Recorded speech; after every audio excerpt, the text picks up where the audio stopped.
I want to talk about the artistic aspect of embroidery. There's a woman in Italy, her name is Christiana, and she does absolutely gorgeous embroidery. I believe she said on a Wheeler and Wilson treadle and a 99. And she is so very talented, unbelievable what she can do. And hopefully at some point she'll be able to find a way to share the photos or upload a video. But people like that are so naturally talented, I actually am fairly talented, and on a good day when I'm feeling full of myself, I know that I'm really good. But when you are a certain type of artist, in my case, I'm a pen and ink artist. Mainly we're talking crow quill and black ink. And I have branched out into oil paint, egg, everything. I've done almost all of it. And now, transferring that to fabric, what I have to look at is, what do I want to do with color? So here's one of the dish towels that I have to do, and it's spoons. And I happen to love spoons. The ink, you can't really tell in this light, and because the fabric is red, the ink is blue, like a colonial blue. And I just block printed them on there real quick because, well, I carved my own blocks and blue was available, and I just did it that way. So with myself challenging myself and my coordination with a 66 hand crank for embroidery, this is my first color choice because it's true, and it's actually two spools of like a lavender gray, a beautiful color with a darker gray. Now that's closer to doing drawing spoons in graphite. Then we have kind of a painted effect, and I would do the majority of the spoon in blue and use a green as a highlight to show the metallic properties and metal, because if it were a copper spoon, it would be turning green from oxidation. If it were a wooden spoon, I'd be doing browns. So there are 3 starter points for palettes of color. Traditional, which would be closer to graphite.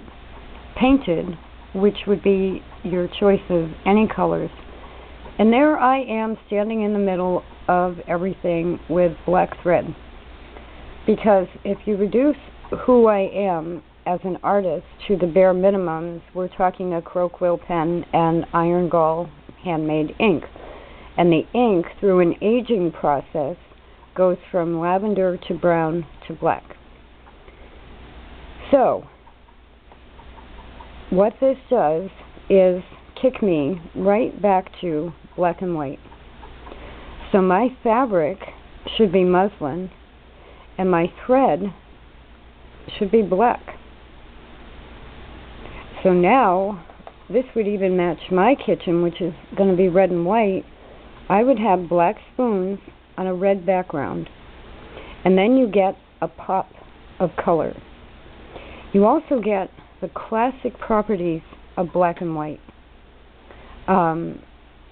Black is a completely classic color anyway. If you're a pen and ink artist and thinking of switching to fabric or embroidery, you have to make your own choices out of those 3. But in artwork, first you learn to draw in pencil, because you can't add anything else until you can do it right in pencil. Then you go to ink, and you need to kind of get really good at ink before you can then take the shadows or shadings or tones of gray, black, and white and put color in their place. So these are also in a row right there, the 3 processes you have to go through. Now, everybody's different. I've already done this kind of because I've been an artist for a long time. But my whole reasons for doing embroidery are really for these types of things that are going to go in quilt sets. I also need to downsize. I also need to keep everything simple. So whether I'm using the 237 because my coordination with that is better, or whether I'm using a machine like this, what I'm really doing is drawing in black and white pen and ink. Well, black ink with a white background. So I can make it easier for myself by just doing it in black. In other words, the thought process, if I were to do these spoons in these shades, the whole time I'm doing it, I'd be saying, okay, this is really black ink, but I have to put it into a graphite context first and then back to black ink. I can make it so much easier for myself by working in black. So if this is going to be challenging, then I can simplify other things. If my coordination, in my case, I have seizures, and my thinking gets thrown off every time I have a seizure. If I stick with black and white pen and ink, I'll be fine. You, as an artist or a sewer, are obviously completely different.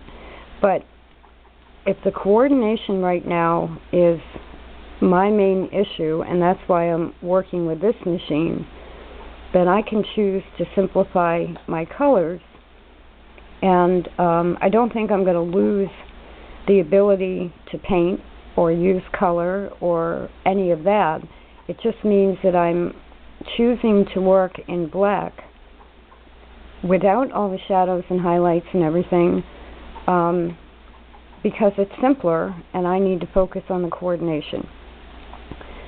So from an artistic point of view, and the Christiana's work brought this up. I don't know how she does it, which is why I hope she gets to do a video. You would not believe what she can do with thread. And unfortunately, that's not how I think naturally. Naturally, I have a pen and a bottle of ink. So I'm staying within my own lines by working in black. But temporarily, it also makes it easier for me. I had mentioned this morning I was going to redo one of my oil paintings and I need yellows. And then I realized that that would reduce to a black and white anyway. So luckily I have quite a bit of black thread.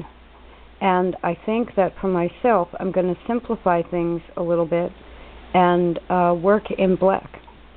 It will also be quite effective artistically. So 5 black spoons on a red background will be really have a lot of punch in a kitchen or in a tent.